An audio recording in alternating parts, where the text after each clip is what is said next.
Bonjour à tous et à toutes, bienvenue sur The Rican Spoke.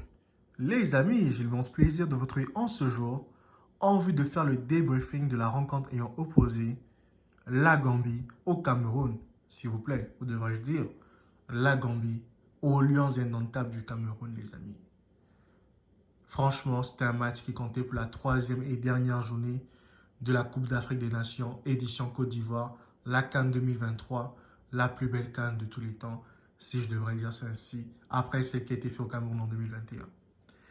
Les amis, comme vous le savez, aujourd'hui, c'était un match franchement de tous les dangers. Comme Rigobert Song a dit, quand tu sais que tu es en danger, c'est que tu n'es pas en danger. Mais quand tu sais que tu n'es pas en danger, c'est là que tu es en danger. C'est ce que Rigobert Song nous avait dit, non? Si j'ai bonne mémoire. Donc aujourd'hui, pour nous, supporters, tout le monde, analystes, on disait que le Cameroun était en danger. Mais pour Rigobert Song et sa bande, le Cameroun n'était pas en danger. Parce qu'eux-mêmes, ils savaient ce qu'ils étaient en train de faire. Comme ils aiment dire, c'est le schéma qu'ils ont comme produit aujourd'hui. Bon, tant mieux.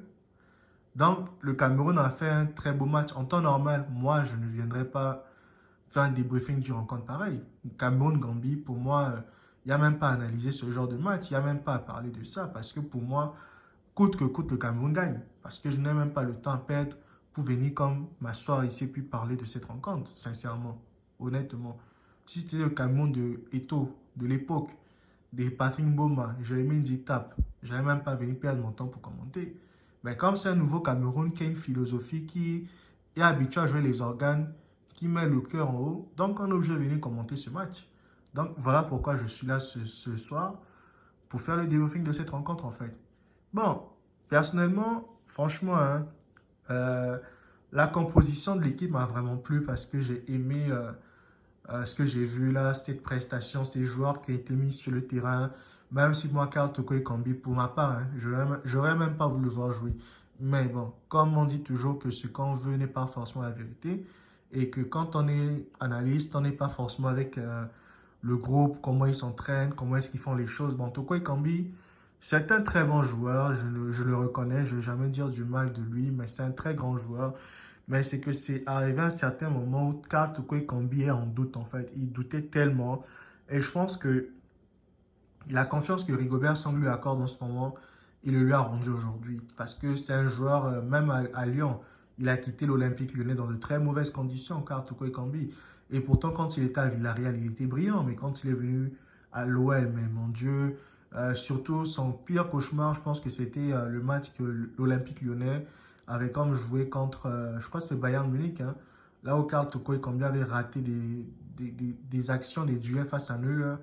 Et depuis ce jour-là, ça avait comme plombé un peu sa confiance et tout, parce qu'il s'était comme plein. Il a dit, ben, quand c'est Neymar qui rate contre Neuer, là, vous n'en parlez pas. Mais quand c'est moi qui rate, là, vous en parlez. Bon, c'était un peu ça à l'époque, hein, que Karl Toko Ekambi avait comme reproché aux gens.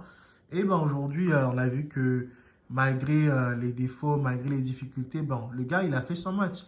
Il a marqué le premier but, même si Koudou a raté. Pour moi, Koudou, je m'étais dit, il fallait que Koudou fasse même un triplé, les gars. Parce que Kevin Koudou, là, bon, dis donc, il devait vraiment marquer beaucoup de buts ce soir. Malheureusement, il n'a pas marqué, mais il a fait 2 passes D, c'est bien, c'est vraiment louable. Enfin, il s'est racheté. Enfin, il rentre à nouveau dans mon cœur parce que Koudou, à un moment donné, il m'énervait. Quand je le voyais jouer parce qu'il ne crée pas, il ne marque pas, ça m'énervait, les gars. Franchement, vous ne pouvez même pas comprendre comment ça faisait mal au cœur. Mais aujourd'hui, Koudou, il a fait un très beau match. Et oui, franchement, quand je pense à Brian Mbeumo, ça me fait mal parce que je me dis, voilà un gars qui est talentueux. S'il était dans cette équipe des Lions indomptables, il aura apporté un surplus là. Parce que Mbeumo, il déborde, franchement, il est bon. On l'a vu à la Coupe du Monde, Brian Mbeumo, il a mouillé le maillot pour la sélection camerounaise. En plus encore, Eric Maxime Choupo-Moting aussi avait mouillé le maillot. Donc, les deux absences-là ont comme porté préjudice un peu à la sélection camerounaise aujourd'hui dans cette Coupe d'Afrique des Nations. Mais, comme on dit toujours, impossible n'est pas camerounais. Ils ont joué avec les organes, ils ont mis les organes en haut. Les gens étaient tristes, les gens ont voulu pleurer. Quand la Gambie a égalisé, les amis, franchement, j'étais un peu triste. Là, j'ai dit, oh là là là là, c'est pas possible. Parce que il y avait comme quelques minutes, j'étais en train de dire à ma femme au téléphone, mais écoute, là, le Cameroun vient de marquer 1-0. C'est pas assuré que le Cameroun gagne 1-0, hein.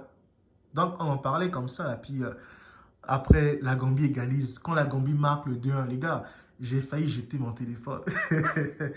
Tellement que, franchement, mais non, l'ascension émotionnelle dont on dit souvent dans le football, c'est quelque chose. Oui, les gars, je supportais le Cameroun contre la Gambie. Je ne vais pas voir le Cameroun perdre ce match. Je voulais que le Cameroun aille au prochain tour. Comme je vous ai déjà dit, une Coupe d'Afrique sans le Cameroun, sans la Côte d'Ivoire, sans l'Algérie, sans le Sénégal, ben, ce n'est pas une Coupe d'Afrique des Nations. Et même sans les RDC, ce n'est pas une Coupe d'Afrique, les gars. Donc, pour ma part, il était primordial que le Cameroun se qualifie.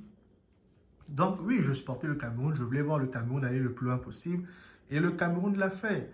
Le Cameroun a égalisé ce 2-2. Ça, c'est vraiment un but mystique que le gars marque. Parce que les deux défenseurs comptent la balle et l'autre défenseur, il met le pied quand même, il marque contre son camp. Là, j'étais content. Et après, les gars, le corner que Koudou frappe, que Christopher Rowe mette la tête, les gars, dès que j'ai vu Christopher Rowe, j'ai vu, parce que les caméras n'ont pas comme cessé de le zoomer, on le montrait. Non, j'ai eu la détermination dans les yeux du gars. J'ai dit non, là, mon gars, ça c'est le troisième but qui est là. Et effectivement, Koudou, dès que Koudou a frappé son corner, Christopher Rowe a mis cette tête, les gars. Oh mon Dieu, j'étais vraiment content là. J'étais content, les amis.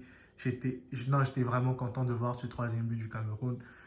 Mais les gars, souvenez-vous, hein, quelques minutes plus tard, les gars ont un corner. Le tricheur là, le gars qui a imité Luis Suarez, qui a poussé le ballon avec la main. Mais sauf que Luis Suarez, lui, il avait mis la main pour empêcher le Ghana d'aller très loin. Oh, le Ghana. On reviendra sur le Ghana un jour. Mais franchement, les gars, à ce moment-là, j'ai failli éteindre la télé pour quitter. Parce que j'ai dit, c'est pas possible.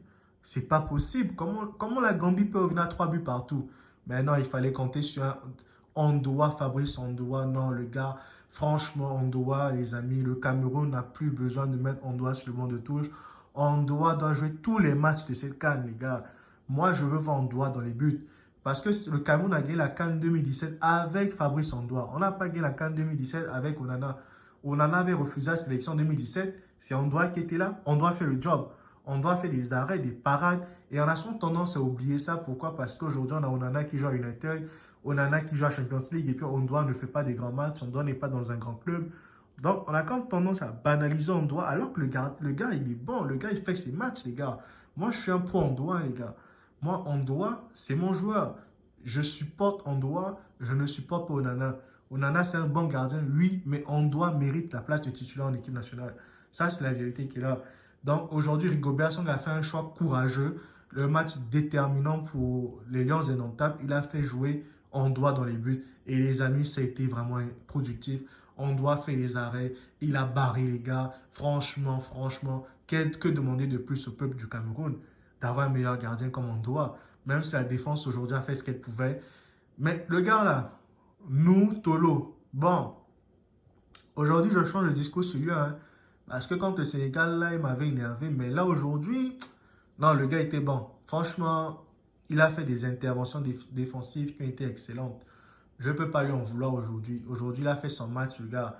Franchement, Tolo, même s'il y a un but qui vient de ton côté, mais tu as fait ton match. Donc là, je ne peux pas t'en vouloir. Bon, c'était un peu ça mon analyse, les gars. J'ai vu que les tirages au sort ont déjà été faits. On va faire une nouvelle vidéo pour venir là-dessus et on va en parler. Bon, les amis, si vous avez aimé cette vidéo, abonnez-vous massivement. Likez, commentez, partagez autour de vous. Moi, je vous dis à très bientôt pour une prochaine vidéo. See you guys. Ciao. Thank you.